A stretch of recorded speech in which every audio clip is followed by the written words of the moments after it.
Hey, it's Rebecca, and you're listening to Resilient by Design. Today, I want to dive into the 6 best business practices for interior designers.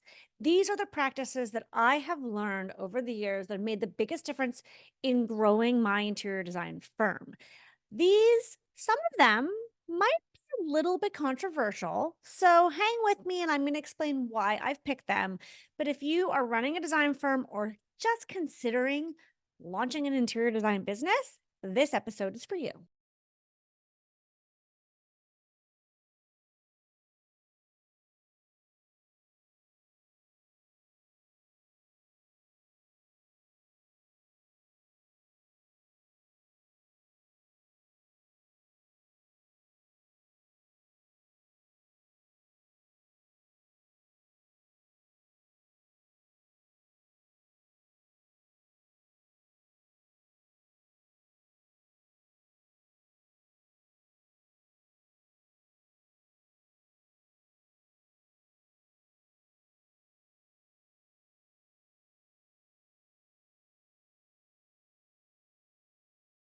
All right. So, your interior design business is a business. Let's just start there because so many creatives launch or start an interior design firm, but they really are, well, let's face it, creatives. And so, hey, nothing to knock creatives. I am one. And this was me. In the early years of starting my business, I was just so excited to really practice my craft and get better at designing. And I was just thrilled when someone wanted to pay me, even if they didn't want to pay me. I was just so freaking thrilled for them to reach out and believe that I was good enough to design or decorate their home. And so for me in the beginning, that was enough and that was the validation, but turns out that doesn't pay the bills.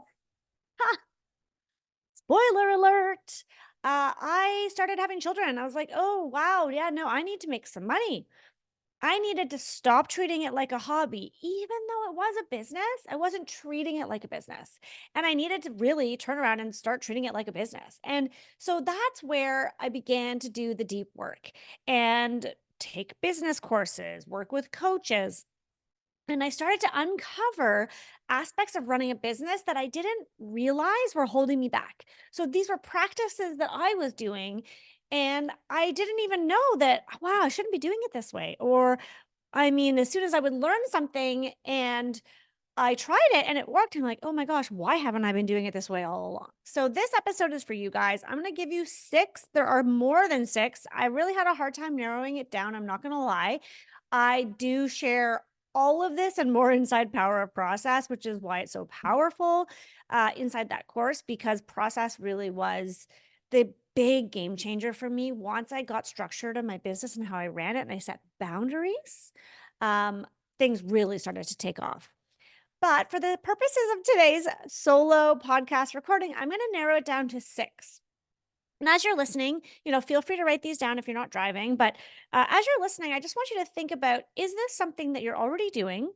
Or is this something that, yeah, I could do that? Like this feels like it's doable. Um, because if it's the latter, I would love for you to try it or join us inside Power of Process and dive deeper into it. But you just never know. Don't knock it till you try it. All right. So I'm just going to get a sip of my water here. And okay, business conversations. All right. Numero uno, number 1, best practice for running an interior design firm. Clearly define the services that you want to offer. This was a hard one for me. What do I mean? I mean, instead of saying, I'm a designer for hire, I can do anything and everything. What do you want? It's a smorgasbord. It's a charcuterie platter. Do you feel like a little prosciutto and some cheddar, or would you prefer some brie and figs? No. Maybe I should have retitled this episode Mistakes or Don't What Not to Do. But it's not, it's best practices. So you want to always define the services that you want to offer. And this might take some time when you're first starting out because you don't really fully understand all the services that you could offer or that are available to do or that people want. But if you do a little digging and either do research with clients or just do a little bit of reflection and figure out what it is that you like to do. For me, I realized that I didn't want to just go do a paint consultation. I didn't want to go and, meet them, make a decision, and then maybe help them buy a lamp or maybe take them to the fabric store or maybe meet them at the furniture store down the road to help them pick a dining set. Like, I realized that was all very distracting. I wasn't really making money. Once I got clear that for me, the service I wanted to offer was full service, meaning that I wanted them to basically hand me the keys so that I could go about my merry way without dragging a client around with me. And I could select the paint colors in the vacuum of my studio without people's opinions beating at the back of my head. I wanted to pick the fabric, bring it back to the studio, look at it, and then I wanted to present it to the client and say, here's what I think is going to work. Because in the early years, I used to just kind of wing it, and I would include the client in all of my design decisions. I would go to their house with fabrics. You guys have heard this story before. It would like be me on their living room floor, put plans on the coffee table, laying out fabric options for sofas, fabric options for pillows. Well, if we did this on the pillow, you could do this for the Roman shades. It would be so nice. And I was just offering all kinds of things, including them in my decisions. Once I got clear, though, on the service I wanted to offer, and of course, I developed a process around that. I started to set boundaries. If you can define the services that you want to offer, you are going to get in front of the right client. So, first of all, number one, define the services you offer. And again, there's no judgment here. It's going to be different strokes for different folks. Decide what's right for you. And there is no one size fits all to running a design firm. I've been saying that for years because the reality is we all have different desires and things that we enjoy doing. And so that's why I developed Power of Process, because I wanted to show designers, hey, here's what you need. You need structure, but what that looks like for Judy in Pennsylvania is going to be very different than what it looks like for Ashley in Tennessee.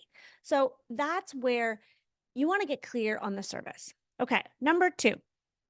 I should have put numbers next to these in the books because I'm actually not going in the order I wrote them down. I'm going in order that makes logical sense to me to talk about on the podcast. Number two, don't negotiate your fees. This is controversial.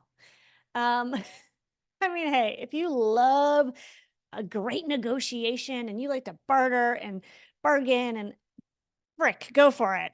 But I can tell you that a business best practice of any service-based business is that you determine your fee structure. You do not negotiate your fees, and you don't adapt your pricing to the client's needs. Instead, you adjust the scope of work. So let me repeat that. If someone is trying to negotiate with you and they're like, oh, well, I know you said your fee was $1,000, but I really only wanted to pay $500. You don't say, okay, you're really nice. You know what? I'll make an exception. I'll do it for you for $500. No. A best business practice is to say, absolutely. If you only have $500 to spend, then let's adjust our scope of work. Let's tailor it so that we can do what suits you or what fits your budget. For the $500. Don't adjust your fees or your rates, adjust the scope of work. Enough said. Number three, always have a signed contract. Handshake deals are nice, but truthfully, you look so much more professional when you have a letter of agreement. It could be a one-pager when you're first starting out. You could draft it yourself, although I do recommend you consult a lawyer. But you really could just write up. That's what I did in the beginning. I just had a paper agreement. Get yourself a contract. I share mine inside Power of Process. You can purchase the template if you want, but you can buy tons of them out there online. Whoever's you buy, whether it's mine or it's someone else's, please, please, please, please, please still pay a lawyer to review it. It's an expense, but then you have it and you're done with it. And any small tweaks over the years you can do, or you can consult with a lawyer, but at least you're starting off with something that's legally binding. And the reason that I believe it's a business best practice to have a signed contract. It's not necessarily that you're ever going to really enforce the contract, because a lot of the times, people going to small claims court and this and that and people suing, it's just really not worth the aggravation, the time, and the money. But it acts as a deterrent and it makes you look professional. It also becomes sort of the backbone of your process and your business, because you can outline in the contract, this is how we work. This is our fee structure. This is how we manage returns and exchanges. Here is what happens after you sign off on the drawings. Here's how we work with contractors and trades.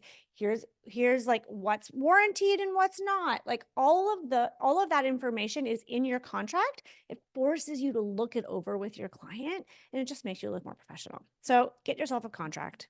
Number 3. Okay, we've done 1, 2, 3. So 1 was define the services that you want to offer. 2 is don't negotiate your fees, adjust the scope. 3 was always have a signed contract. 4 is always get paid upfront.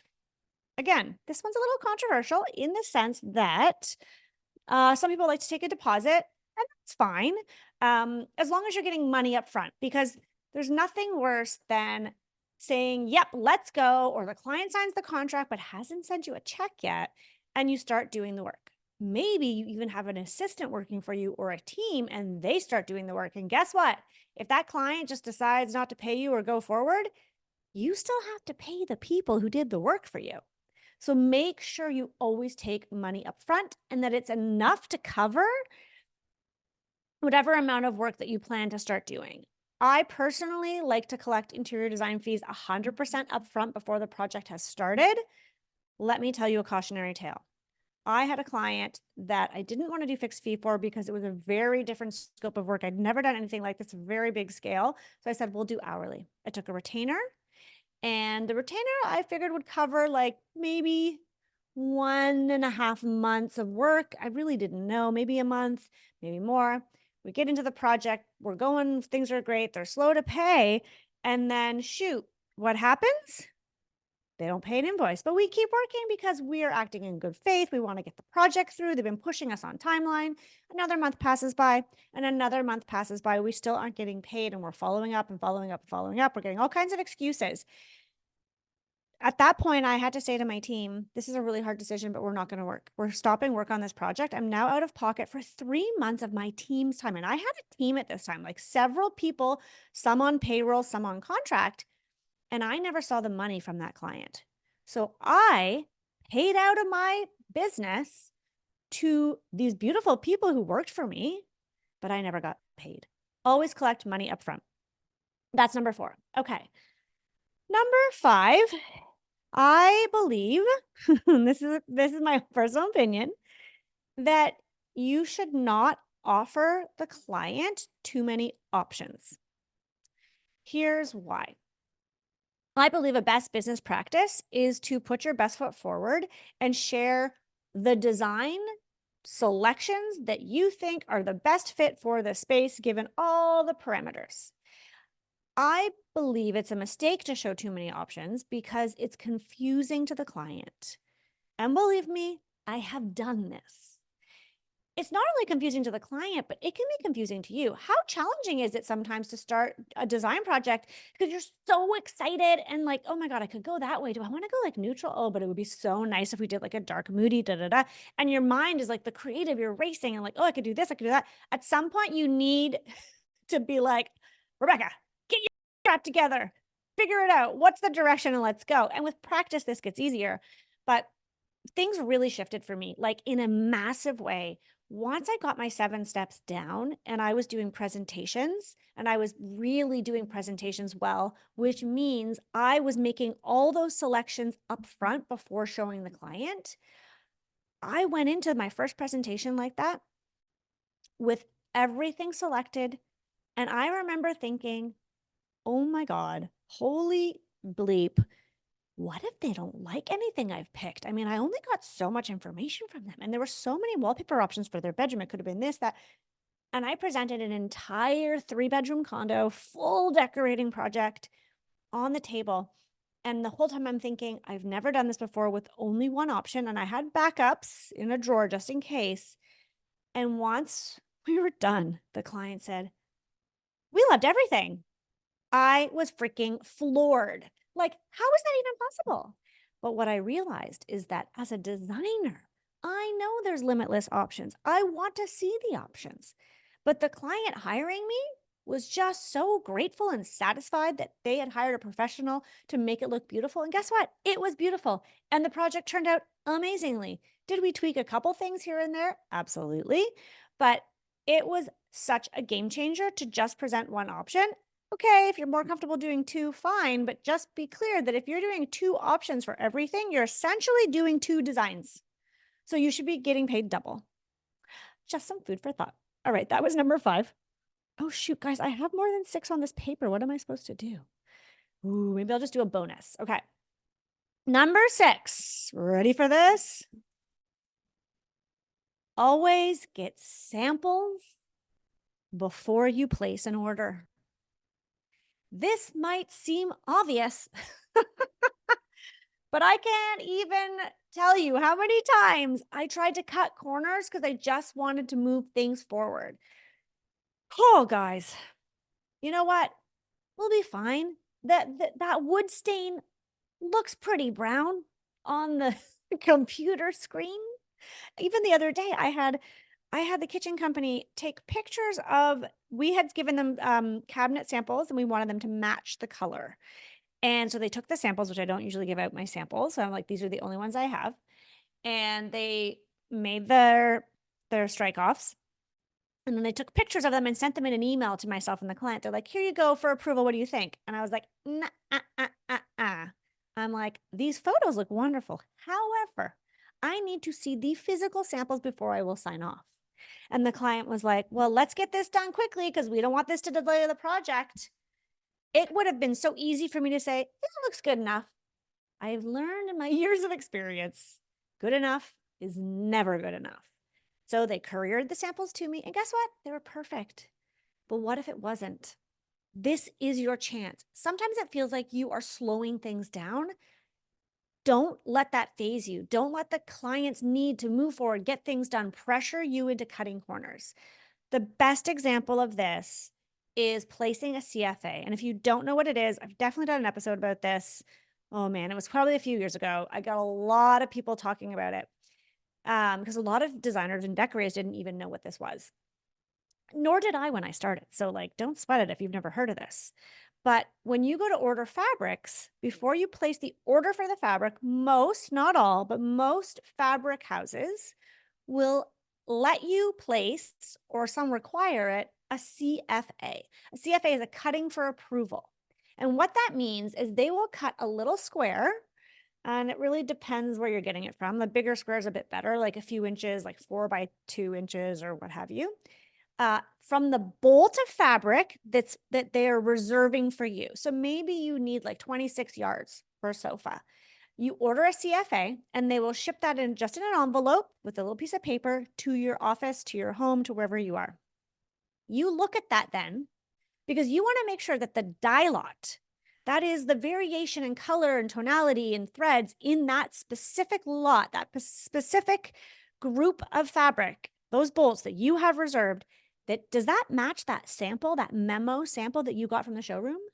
Because I can tell you 9 times out of 10, it does, and it's not a problem. But that one time, that has happened to me, that one time, it didn't. But guess what? I never placed a CFA for that custom sofa years ago. It was gray. I didn't want to wait for the CFA to come to my office to then confirm it, to then call in the order. That felt like 2 weeks that I couldn't lose. So I skipped that. My upholsterer calls me. He's like, "I got your fabric, the gray fabric for the sofa." And I've probably shared this story here before. And I'm like, "Okay, great." He's like, "Yeah, but Rebecca, it doesn't look like the memo, the sample that you sent me." I'm like, "What do you mean it doesn't look like it?" And I was irritated and I was like on a time crunch. I'm like, "What do you mean it doesn't look right?" He's like, "Well, it's more of like a purple gray, whereas the sample you gave me had more of like a green gray." And I was like, "Gerard, is it gray?" He's like, "Well, yeah." I'm like, "It'll be fine." He's like, "Okay." So many red flags that I missed.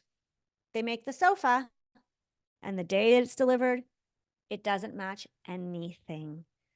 The rug, the drapery, the pillows, because that undertone, that dye lot was off by just enough that it threw off the scheme. We had to change the carpet. We had to, because we weren't going to, nightmare, nightmare, nightmare, nightmare. Always get samples, as many as you can, of whatever you can before you place an order. Another area beyond a CFA would be especially for metal samples. So it could be plumbing fixtures, lighting, get samples, because I've been in situations where that looks like the right gold brass in that light fixture. I'm pretty sure it'll match with the powder room faucet. And then everything goes to get installed, and the client's like, how did you miss that? This is like a yellow brass, and this is like a brown, gold, red brass.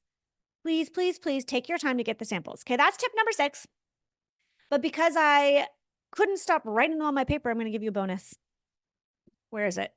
Okay, but before we get to the bonus, I am going to reiterate. So, best business practices for interior designers. Number 1, define the services that you want to offer. Be super clear and strict on those and try not to waver. Number 2, don't negotiate your fees. You can adjust the scope of work, but don't ever do something for less. Number 3, always use a signed contract with your clients. Number 4, always get paid up front or take a large deposit. Number 5, never offer too many options, a multitude of options. And number 6, always get samples before you place orders for product and goods. All right, drum roll, please. The bonus best practice for interior designers in business is it a best practice or is it a don't do? Ooh, tough, tough, tough, tough, tough. Try your darn hardest to arrange all of the furnishings to be delivered at once, as opposed to delivering items as they become available and what I like to refer to as higgledy-piggledy, which totally probably doesn't make sense, but I don't know why. I just started saying it one day and it made sense to me. Do not have that lamp delivered before the carpet and the sofa. Do not have the coffee table delivered, especially before the carpet and the sofa. Do not have, gosh, Lord, anything delivered unless you have about 80% of your product ready to go. You can use a receiver to hold that product. You could store it yourself. You could simply ask the vendors to hold on for a couple more weeks until everything is ready and then have it all delivered on the same day. This has been integral to my process. Organizing and orchestrating a reveal day or an installation week or whatever you want to call it, a load in, whatever it is in your terminology, gives you control over the end product and that wow factor for your client. When I would simply have things delivered to the house as they were available because I didn't want to incur extra delivery or storage fees to my client, I thought I was doing them a favor. But actually, it turns out that as much as I thought they valued that, they were more annoyed because they started questioning everything in the space. Well, this lamp looks a little wobbly, like my grandkids are going to knock it over. And then you'd have to go and reassure her, well, no, there's going to be a giant club chair in front of this, remember? And then there's also going to be this side table, remember? It's going to be fine. No, I don't know. It looks a little wobbly. I think we should return it. Situations like that only arise when they're not seeing the big picture and seeing how everything works together. So that is my last best business practice tip for today. I have so many more, and it is all part of my course, Power of Process. So if you are listening to this at the time it's coming out, we are ready to welcome you in, I think. Actually, now I'm like, wait, when is this airing? Definitely coming tomorrow or the next day. If it's not already open for enrollment, please come join us. We would love to have you. I would love to help you really establish a process and a structure for your business so you can have boundaries so that you can enjoy what you do, deliver incredible results for your clients, and let's face it, make more freaking money. Anyhow, I hope you guys enjoyed that episode. Let me know. Send me a DM on Instagram. Let me know if there is something I forgot or if there's something that you disagree with. I always love a good conversation. All right, that's it. Thank you, and I'll see you soon.